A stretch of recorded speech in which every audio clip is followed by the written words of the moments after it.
Hi to all, welcome to my channel study with Nancy. सभी को नमस्ते, सभी को राम राम और सभी का स्वागत हमारे चैनल के ऊपर। आज का जो सेशन रहने वाला है वो बहुत ज़्यादा इम्पोर्टेंट रहने वाला है और बहुत सारे स्टूडेंट के रिक्वेस्ट के ऊपर जो है वो मैं आज का ये जो सेशन है वो ले रही हूँ। तो इसमें सबसे पहले हम बात कर लेते हैं कि आज का सेशन जो है वो कौन सी वैकेंसी के ऊपर जो है वो रहने वाला है।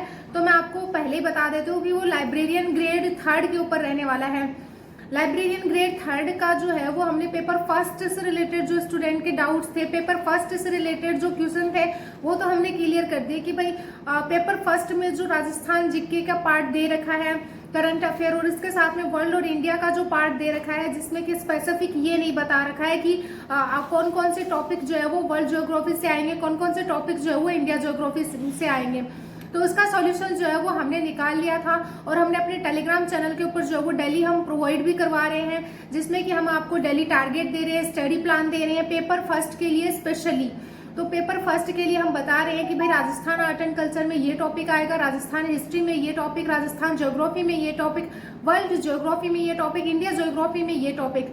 तो उन सभी जो टारगेट आ जाता है वो आपको हमारे टेलीग्राम चैनल पे मिल जाएगा, जो कि आपका पूरा पेपर फर्स्ट जो है उसको कंप्लीट कर देगा, यानी कि पूरे पेपर फर्स्ट की तैयारी जो है वो आपको अच्छे से करवा देगा। ठीक है, अब नेक्स्ट बात आ जाती है कि जब हमने पेपर फर्स्ट से रिलेटेड वीडियो बनाया था जिसमें कि हमने उसके सिलेबस के ऊपर क्लियर तरीके से जो वो डिफाइन करते हुए सारी चीजें आपको एक्सप्लेन की थी, जो कि स्टूडेंट जितने भी आ जाते हैं उनको बहुत ज्यादा जो है वो अच्छा लगा या उन्होंने अच्छा रिव्यू दिया कि मैम आपने जिस तरीके से पेपर फर्स्ट को डिफाइन करके बताया है या पेपर फर्स्ट के बारे में हमें इतना जो है वो बढ़िया तरीके से टारगेट आप दे रहे हो, वो हमारे लिए बहुत ही ज्यादा यूजफुल हो रहा है। क्योंकि उसमें जो है वो हमें, जैसे कि हमारा जो सिलेबस जारी किया गया था उसमें ये स्पेसिफिक बात नहीं बताई गई थी कि राजस्थान का जो पार्ट आ जाता है उसमें राजस्थान के जो सब्जेक्ट आ जाते हैं कि हिस्ट्री वाला जो पार्ट आता है, ज्योग्राफी वाला पार्ट आता है, उसमें कौन कौन से टॉपिक आएंगे, ये टॉपिक उसमें नहीं डिफाइन किए गए थे। वो टॉपिक आपने जो है वो हमें बढ़िया तरीके से जो वो टेलीग्राम पर बता रहे हो।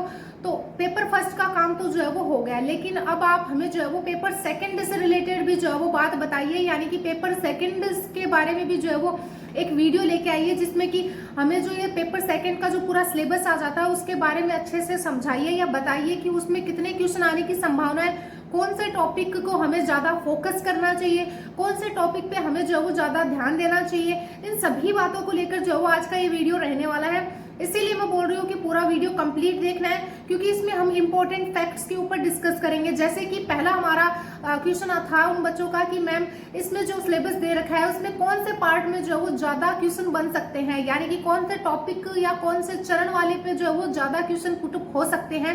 तो वो भी हम लेके आए हैं। इसके साथ में हम ये भी बताएंगे कि unit first, second, third, fourth जो यूनिट आ जाती है उनमें जो है वो आपको कितने क्वेश्चन देखने को मिलेंगे पेपर में, वो भी हम आपको बताएंगे। क्योंकि हमने जो पिछले पेपर हुए उनका एनालिसिस करते हुए जो है वो आपके ये जो सारी चीजें हम बता रहे हैं उसको जो है वो डिफाइन करेंगे अच्छे से कि कितने क्वेश्चन आ सकते हैं और कौन सा टॉपिक पर आपको कितना ज्यादा फोकस करना है, क्या पढ़ना है, कितना पढ़ना है, इन सभी चीजों के ऊपर जो है वो इस वीडियो में डिस्कस करेंगे। ठीक है, तो मैं सबसे पहले शुरुआत कर लेती हूँ। आपका जो ये पेपर सेकंड है इसमें जो सिलेबस आता है उसके ऊपर, यानी कि इसमें कौन सा सिलेबस आ जाता है, क्या सिलेबस आ जाता है और इस सिलेबस में जो क्या क्या दिया गया है और कौन से टॉपिक से कितने क्वेश्चन बन सकते हैं, इन सभी चीजों के ऊपर जो है वो आज हम डिस्कस करेंगे। तो सबसे पहले मैं बात कर लेती हूँ फर्स्ट यूनिट के बारे में, क्योंकि लाइब्रेरियन ग्रेड 3 की जो बेसिक इन्फॉर्मेशन थी वो तो मैंने आपको पहले ही वीडियो बनाया था, उसमें मैंने बता दी है। पेपर फर्स्ट के बारे में क्वेश्चन था वो भी क्लियर कर दिया। अब बात आती है, आज हम जो ये सेशन है इसमें ओनली पेपर सेकंड के ऊपर डिस्कस करेंगे और पेपर सेकंड के बारे में जो है वो बताएंगे। तो सबसे पहले मैं बात कर लेती हूँ कि पहली हमारी यूनिट आ जाती है ज्ञान का जगत। मैं हिंदी में आपको बताऊंगी, वैसे तो इंग्लिश का जो है वो है आपके पास में सिलेबस, तो आप वो भी देख लेना, इंग्लिश वाले इंग्लिश में देख लेना और हिंदी वाले हिंदी में देख लेना। ज्ञान का जगत यानी कि इस जो फर्स्ट यूनिट आ जाती है उसमें जो टॉपिक आ जाते हैं वो संरचना और गुण, विषय निर्माण की विधियां, विभिन्न प्रकार के विषय वर्गीकरण की विभिन्न योजनाओं में दर्शाए गए विषयों का जगत, है ना। तो अब जो है वो मेन बात ये आ जाती है कि इसमें आपको किस पोर्शन से क्या पूछा जाएगा, यानी कि इसमें पहले मैं आपको बता देती हूँ कि जो फर्स्ट यूनिट आएगी इसमें जो है वो कितने क्वेश्चन बनने की संभावना है। तो इसमें 14 से 15 क्वेश्चन बनने की पूरी संभावना है, यानी कि फर्स्ट क्वेश्चन फर्स्ट जो यूनिट आती है उसमें आपको जो है वो 14 से 15 क्वेश्चन जो है वो इस यूनिट से पूछे जाएंगे। नेक्स्ट हम बात कर लेते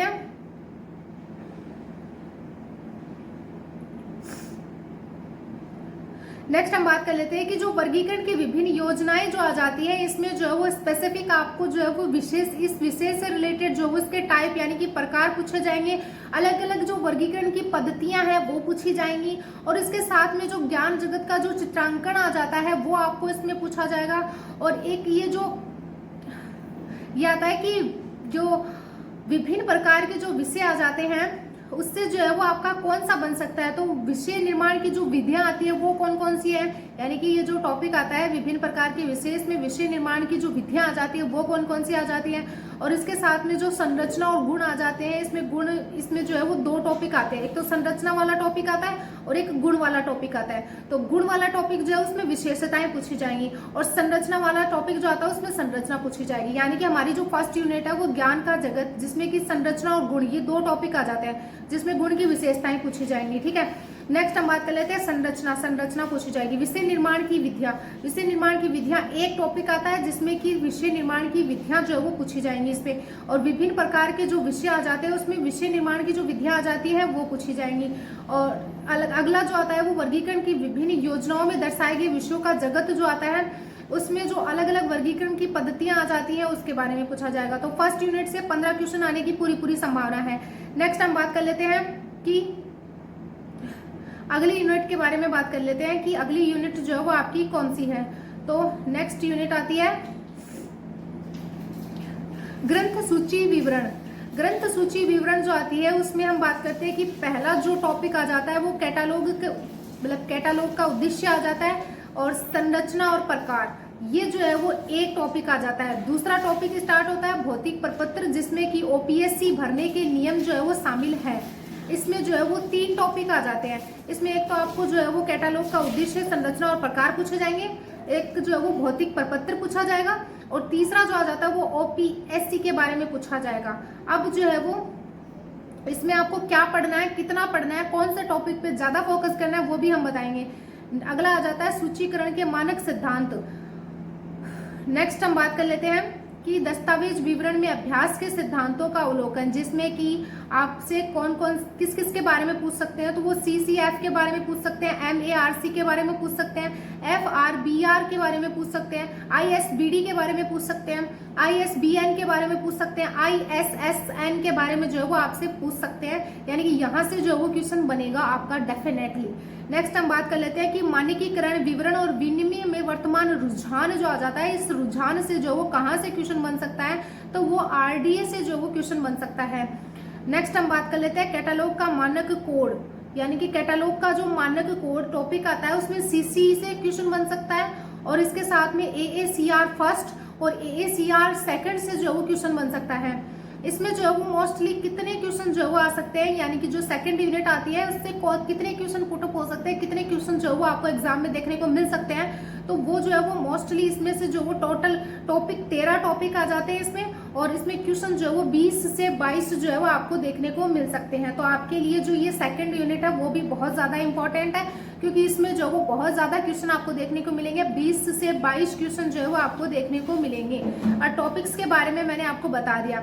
अब हम तीसरी यूनिट के ऊपर आते हैं, जो कि ज्ञान संगठन की विधियां आ जाती हैं, जिसमें कि पुस्तकालय वर्गीकरण का सामान्य सिद्धांत, जिसमें कि 5 लोगों के बारे में पूछा जाएगा, उनके सिद्धांतों के बारे में पूछा जाएगा, उनके प्रिंसिपल के बारे में पूछा जाएगा कि हाँ भाई इनका जो है वो इनकी थ्योरी क्या दी हुई है, इनके द्वारा क्या सिद्धांत बताए गए हैं, इनकी सोच क्या आ जाती है, उन 5 लोगों के बारे में आपको पढ़ना है।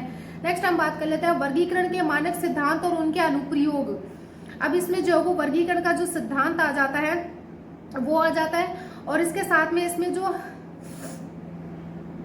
43 जो है वो पूछे जाएंगे, इसमें 43 उपसूत्र जो है वो इसमें पूछे जाएंगे। यानी कि जो ये वर्गीकरण के मानक सिद्धांत और उनके अनुप्रयोग वाला जो टॉपिक आ जाता है उसमें 43 जो सूत्र आ जाते हैं वो पूछे जाएंगे, 43 उपसूत्र जो वो इसमें पूछे जाएंगे। पुस्तकालय वर्गीकरण की प्रजातियां, अगला टॉपिक हमारा कौन सा था, पुस्तकालय वर्गीकरण की प्रजातियां। ठीक है, तो नेक्स्ट हम बात कर लेते हैं कि अगली यूनिट के बारे में, यानी कि हमारी चौथी यूनिट के बारे में क्या है और कितना है और कैसे पूछा जाएगा। और एक मैं आपको ये भी बता देती हूँ कि जो मैंने आपको सीसी के बारे में बताया था उसमें जो है वो क्या किस तरीके से है, किस तरीके से आपको याद करना है। तो सीसी जो आती है उसमें 7 एडिशन यानी कि संस्करण आ जाते हैं, वो आपको पढ़ने हैं। और जो कि सबसे पहले हम बात कर लेते हैं कि जो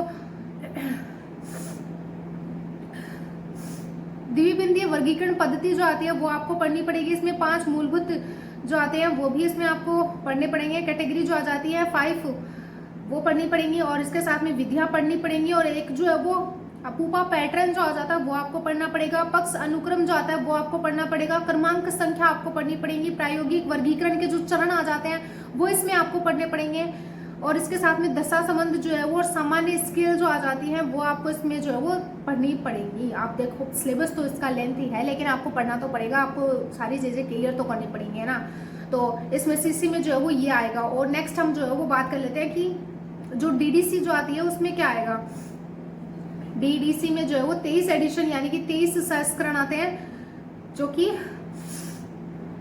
सॉरी ये जो है वो 7वां एडिशन संस्करण सीसी था। और इसके साथ में ये डीडीसी जो आता है वो 23वां संस्करण जो है वो आ जाता है, जिसमें कि आपको मोस्टली जो है वो संक्षिप्त या इसके जो संस्करण वो पढ़ने पड़ेंगे, सारणी पढ़नी पड़ेगी।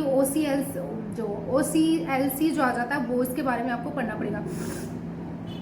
सच बताऊं तो मेरी जो तबीयत है वो बहुत ज़्यादा खराब हो रखी है, जुकाम बहुत ज़्यादा हो रखा है मुझे, फिर भी मैंने जो है वो वीडियो बनाया, क्योंकि अभी जो है वो हम 1 भी मिनट जो है वो, या हम बात कर सकते हैं कि थोड़ा सा भी टाइम जो है वो वेस्ट नहीं कर सकते हैं, क्योंकि एग्जाम पास में है और हमें जो वो पूरा सिलेबस भी कवर करना है और इसके साथ में जो है वो एग्जाम क्लियर भी करना है। तो इसलिए जो है वो मैंने आपके लिए ये वीडियो बनाया है, जिसमें कि मैं ये जो लाइब्रेरियन ग्रेड 3 के जितने भी स्टूडेंट आ जाते हैं उनका जो सिलेबस से रिलेटेड जो ये डाउट हो रखा था वो क्लियर कर रही हूँ। क्योंकि पेपर फर्स्ट के बारे में मैंने आपको बता ही दिया था, मैं अवश्य भी जो है वो पेपर फर्स्ट के बारे में वीडियो बनाती, पेपर सेकेंड के बारे में मैं बनाती भी नहीं, क्योंकि मुझे इतना ज़्यादा इसके बारे में बहुत मेहनत करनी पड़ी है सारे डाटा को कलेक्ट करने के लिए और सारी चीज़ें देखने के लिए, और सिलेबस में कितना क्या है वो देखने के लिए, पिछले वाले जो पेपरों में क्या रहा है वो देखने के लिए। तो मैं आप सोच सकते हो कि इतनी ज़्यादा मेहनत करने के बाद में जो है वो हम ये वीडियो को लेकर आए हैं, जिससे कि आपके लिए यूज़फुल हो सके, ताकि आपको थोड़ा बहुत समझ में आ सके।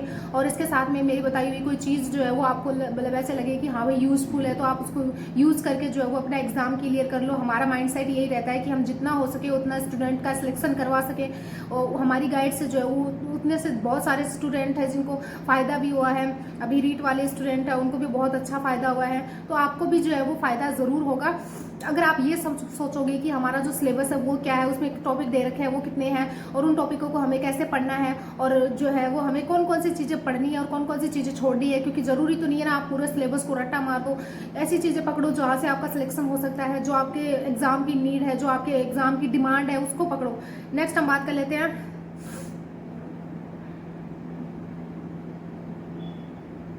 जो ये यूनिट थर्ड जो आती है उसमें वर्गीकरण की मानक योजनाएं, उनकी विशेषताएं सीसी और डीडीसी और यूडीसी आ जाती हैं। यही मैंने आपको पहले बताई थी, वो पेज एक्सचेंज हो गए थे इसलिए मैंने आपको वो पहले बता दी है ना।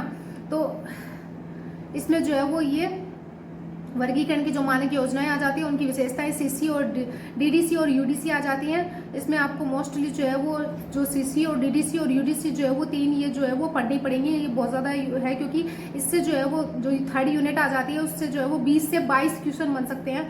20 से 22 क्वेश्चन थर्ड यूनिट से और 20 से 22 क्वेश्चन ही जो वो यूनिट सेकंड से बन सकते हैं। तो दोनों यूनिट आपके लिए इंपॉर्टेंट है। अंकन आवश्यकता कार्य विशेषताएं अगला टॉपिक आ जाता है। पुस्तकालय पद्धति अगला आ जाता है। वर्गीकरण मानक उप विभाग सूचकांक डिजाइन और विकास आ जाता है। अब जो ये अंकन आता है इसमें जो क्लासिफिकेशन यानी कि क्लासिफिकेशन नहीं, विशेषताएं जो आती हैं वहाँ उसमें जो वो आपसे विशेषताएं पूछी जाएंगी और इनके जो कार्य है वो आपसे पूछे जाएंगे। और ये जो पुस्तकालय पद्धति आ जाती है इसमें जो है वो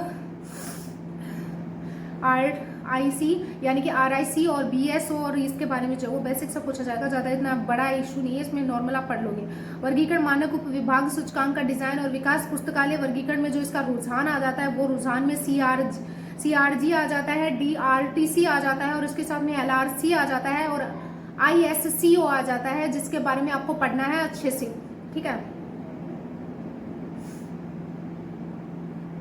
और एक जो DDC आ जाता है वो 23वां संस्करण जो कि 15 संक्षिप्त संस्करण आ जाते हैं, उसमें 7 टेबल सारणी आपको पढ़नी पड़ेंगी।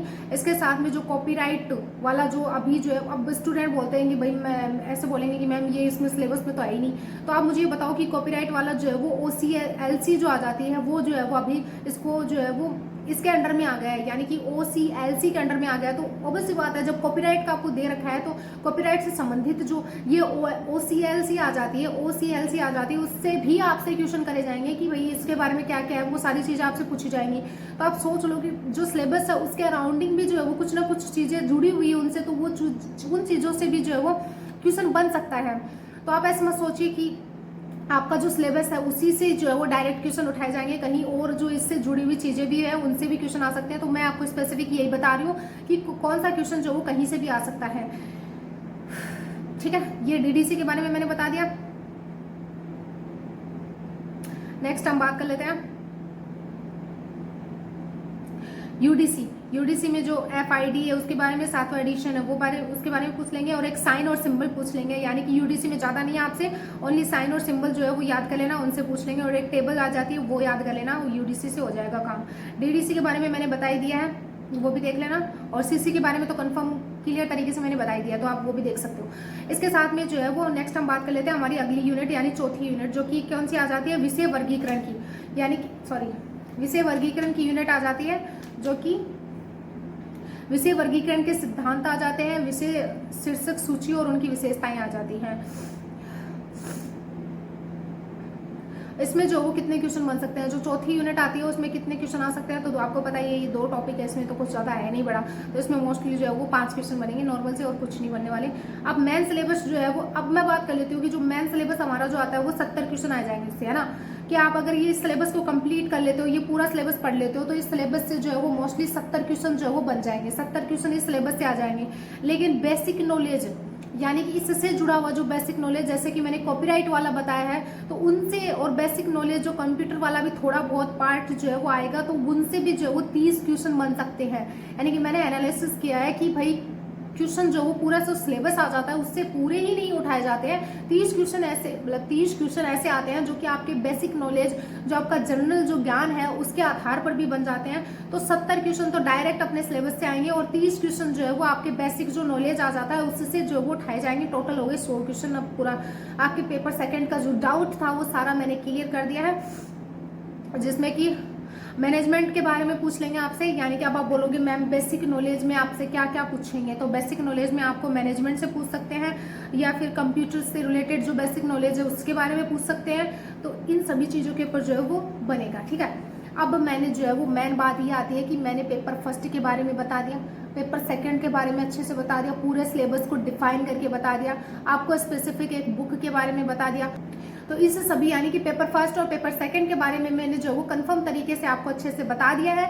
अभी भी अगर किसी का डाउट रहता है तो कमेंट बॉक्स में पिन कर देना, या इसके साथ में हमारा टेलीग्राम चैनल है, वहाँ पर जो है वो आप बता सकते हो। टेलीग्राम चैनल का लिंक जो है वो हम कमेंट बॉक्स में पिन कर देंगे, वहाँ से ज्वाइन हो सकते हो, या स्टडी विथ नैंसी के नाम से टेलीग्राम चैनल है, तो वहाँ से भी आप जो है वो ज्वाइन हो सकते हो। तो अगर वीडियो अच्छा लगा हो तो लाइक शेयर और सब्सक्राइब जरूर करें, एंड टेलीग्राम चैनल जरूर ज्वाइन करें। Thank you and bye.